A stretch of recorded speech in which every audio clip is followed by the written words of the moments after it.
जितनी स्विट्जरलैंड की total population है उससे ज्यादा इंडिया इंजीनियर्स प्रोड्यूस कर देता है।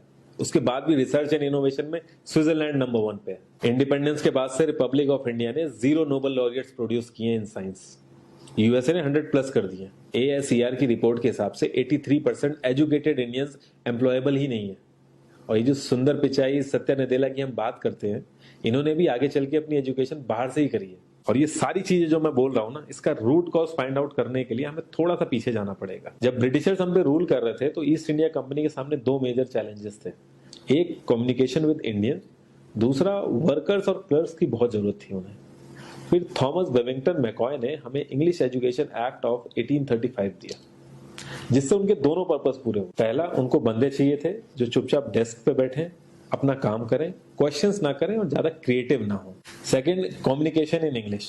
इंग्लिश सबसे ज्यादा बोले जाने वाली लैंग्वेज नहीं है, उसके बाद भी इंग्लिश एक लैंग्वेज की बजाय एक क्लास बन गया इंडिया में। रशिया, चाइना, फ्रांस, ये सब जगह इतना ऑब्सेशन नहीं है इंग्लिश को लेके जितना इंडिया में है। पुअर कम्युनिकेशन बोला जाता है अगर आपकी इंग्लिश अच्छी नहीं है, जबकि इंग्लिश ना आने का मतलब है कि आपको कोई और लैंग्वेज आती है। 5 साल पुराना iOS भी आज की डेट में आउटडेटेड माना जाता है। लेकिन इतनी इंपॉर्टेंट चीज हमारा एजुकेशन सिस्टम आज भी बस थोड़े से चेंजेस के साथ ऐसे ही चल रहा है। हमारे एजुकेशन सिस्टम में रटने का कंपटीशन होता है, जो ज्यादा रट लेता है उसके ज्यादा मार्क्स आते हैं। अब 95% जिसके संस्कृत में आए हैं वो भी संस्कृत नहीं बोल पा रहा है। और बेसिक हिस्ट्री होने की बजाय इतनी मोटी मोटी किताबें हैं हिस्ट्री की जिसका कोई मतलब नहीं है। अगर आज की डेट में आपको कुछ भी पता करना, आप गूगल से पता कर लोगे। उसके लिए आपको याद करने की जरूरत नहीं है इतना कुछ। और ये गवर्नमेंट स्कूल में हर क्लास में इंग्लिश का सब्जेक्ट है। 12-12 साल लगाने के बाद भी लोग इंग्लिश नहीं बोल पा रहे हैं। और बिना किसी बुक को पढ़े 5 साल का बच्चा सीख लेता है, क्योंकि उसको वैसा एनवायरमेंट मिल जाता है। A+B का whole square is equal to A² + B² + 2AB। इसका रियल लाइफ में क्या यूज है किसी को नहीं पता, न प्रिंसिपल, न टीचर, न बच्चे, बस पढ़ाई चले जा रहे हैं। हो सकता है इसका कुछ मतलब हो, लेकिन आप ट्राई करके देख लेना, किसी को नहीं पता। हाँ, 2AB की जगह अगर आपने 3AB बोल दिया तो 4 लोग हंसने वाले मिल जाएंगे आपके ऊपर। किंडरगार्टन में जो बच्चों को सिखाने के लिए टेक्निक यूज होती है वो लाख गुना अच्छी है कॉलेज की वो रटने वाली टेक्निक से। और जिन बच्चों के बहुत ज्यादा नंबर आते हैं ना, जो वो छुपा छुपा के एग्जाम में लिखते हैं, आप देखोगे जब वो रियल लाइफ में जाते हैं ना तो ज्यादातर क्रम्बल करते हैं। वो हर किसी को सेम सिलेबस और सेम चीज सिखाई जाती है बिना उसकी कैपेबिलिटी दिखे।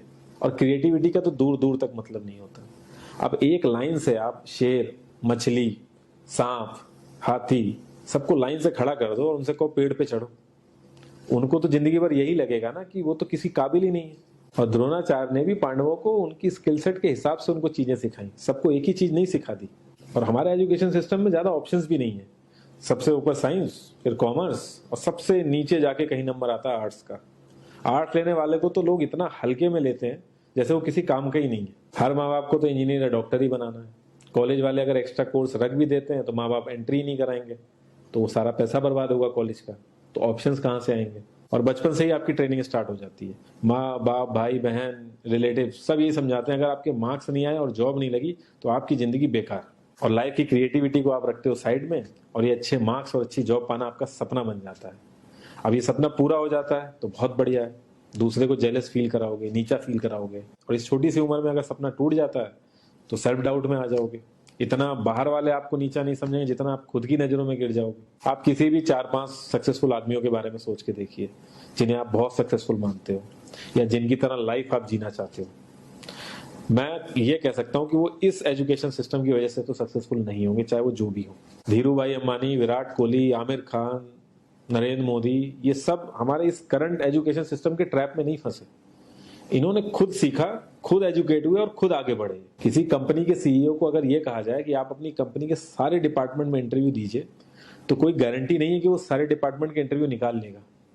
और ये भी हो सकता है कि वो आधे से ज्यादा डिपार्टमेंट के लिए क्वालिफाई ना करे एजुकेशन वाइज, लेकिन वो पूरी कंपनी चला सकता है। तो ये जो एक स्किल है, इसके बारे में बात क्यों नहीं होती? लोग अपनी 25% से ज्यादा जिंदगी इस करंट एजुकेशन सिस्टम में लगा देते हैं ताकि अपने से कम पढ़े लिखे आदमी की कंपनी में जाके उसके सपने पूरे कर सकें। इंडिया का जो करंट एजुकेशन सिस्टम है, अगर वो इतना ही अच्छा है तो जो भी सेलिब्रिटीज हैं, पॉलिटिशियंस हैं, वो अपने बच्चों को बाहर क्यों भेज रहे हैं पढ़ने के लिए? इनफैक्ट पॉलिटिशियंस के साथ तो ऐसा करना चाहिए, जिस एरिया से वो जीते हो उसी एरिया के गवर्नमेंट कॉलेज में उनके बच्चे को पढ़ना कंपलसरी हो जाए, तभी वहां के गवर्नमेंट कॉलेज सुधर सकते हैं। 368 प्यून की जॉब के लिए 1.5 लाख ग्रेजुएट और 24,968 पोस्ट ग्रेजुएट ने अप्लाई किया।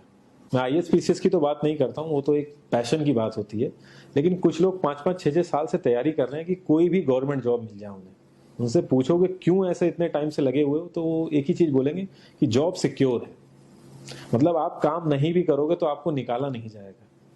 ये सारी कामचोरी वाली बातें माइंड में इसीलिए आती हैं क्योंकि हमारा जो करंट एजुकेशन सिस्टम है वो इतना कॉन्फिडेंस ही नहीं देता है कि हम अपनी स्किल के दम पे कहीं जाके काम करें और हमें निकलने का डर ना हो। मैं आने वाले 10 साल की तो बात ही नहीं कर रहा हूँ, अगर मैं आने वाले 5 साल की भी बात करूं तो टेक्नोलॉजीज में इतना ज्यादा चेंजेस आ जाएगा कि जो आज हम पढ़ रहे हैं, जिस स्किल पे हम फोकस कर रहे हैं, पता नहीं वो रेलेवेंट भी होगी कि नहीं उस समय। Cloud computing, SEO, digital marketing, ये सब जॉब्स पहले एग्जिस्ट ही नहीं करती थी। हम लोगों को एजाइल होना पड़ेगा, नई नई चीजों को सीखने के लिए ओपन रहना पड़ेगा, क्रिएटिव माइंड लगाना पड़ेगा।